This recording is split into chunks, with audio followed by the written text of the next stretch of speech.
अस्सलाम वालेकुम नाज़रीन। हमारी आज की कहानी 3 खूबसूरत झूठ के बारे में। एक बादशाह ने ऐलान किया कि जो शख्स झूठ बोलते हुए पकड़ा गया तो इसको 5 दिनार जुर्माना देना होगा।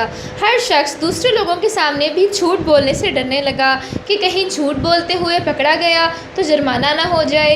इधर बादशाह भेस बदल कर घूमने लगा। जब थक गया तो आराम करने की गर्ज से एक ताजिर के पास गया।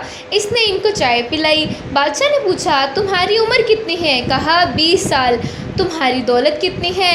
कहा 70,000 दिनार। फिर बादशाह ने पूछा, तुम्हारे बच्चे कितने हैं? ताजिर ने जवाब दिया, मालिक एक। वापसी आकर इसके बयान की तहकीक की तो इस बार इसके बयान से मुख्तलिफ थी।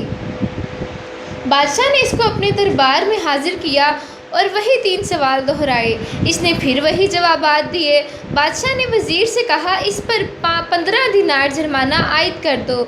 इस जुर्माने को सरकारी ख़जाने में जमा करा दो क्योंकि इसने 3 झूठ बोले हैं। सरकारी दफ्तर में इसकी उम्र 35 साल है। इसके पास 70,000 से ज़्यादा रुपए हैं।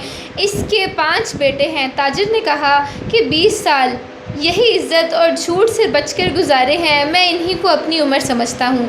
फिर ताजिर ने कहा, 70,000 दिनार मैंने मस्जिद की तामीर में दिए हैं।